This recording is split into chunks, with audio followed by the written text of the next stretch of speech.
Hey, if you're like me, it's midnight, close to midnight, or in the wee hours of the night, and you can't get any sleep.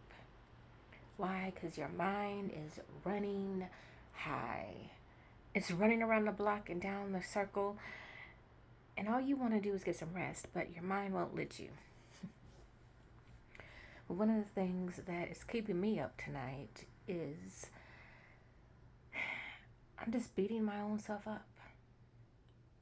You ever notice that once you get grown, all the criticisms and things that you have taken growing up from either your household, kids you hung around, teachers, other adults, people of authority figures, when they would be very harsh and mean or very just judgmental, as some adults can be, and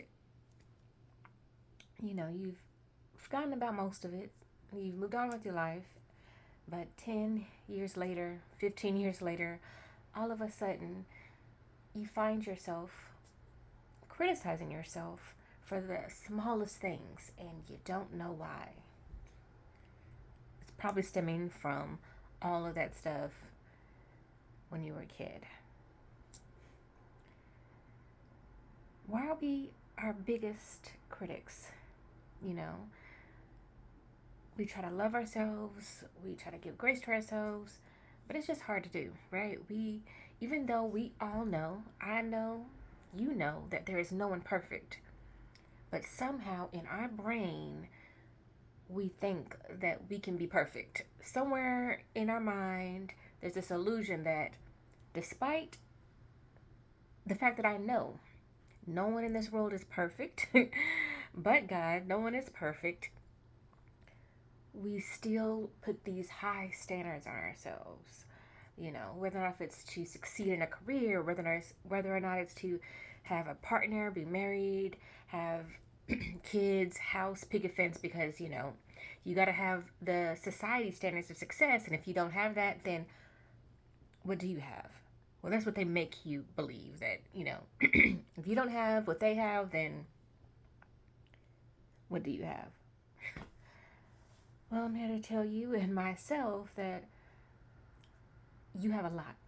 You have a lot of substance. You have a lot of love and growth. And just as easy as it is to be kind to a stranger, to be forgiving to a friend or a family member, I need you, right along with myself, to be kind and forgiving with yourself. Yep. You made a mistake today, probably. You didn't do something as perfect as you thought you should. That's okay. You survived. You are living. You are going to live another day. To do it all over again. To do something better. To do something more. To do it differently.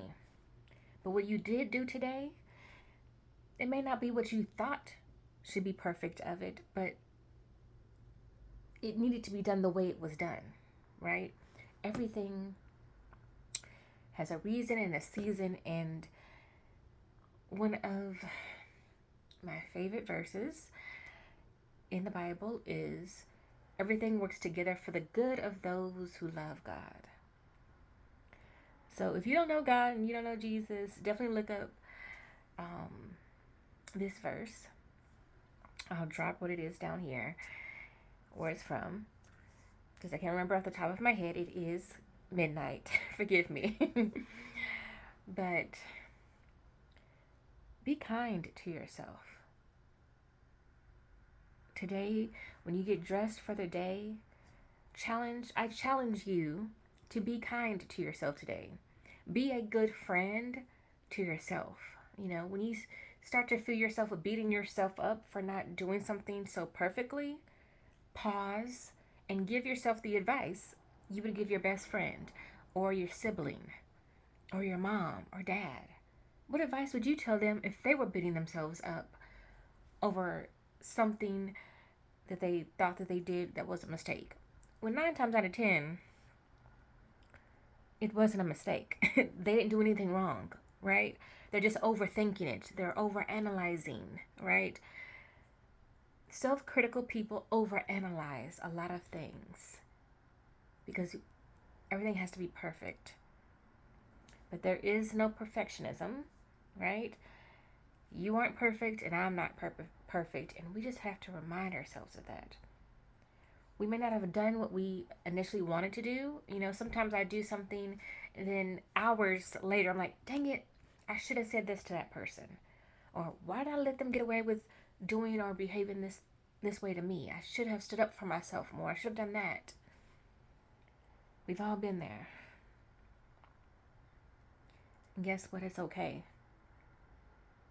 You may have missed this opportunity that day to say what you wanted to say, but there'll be another chance to.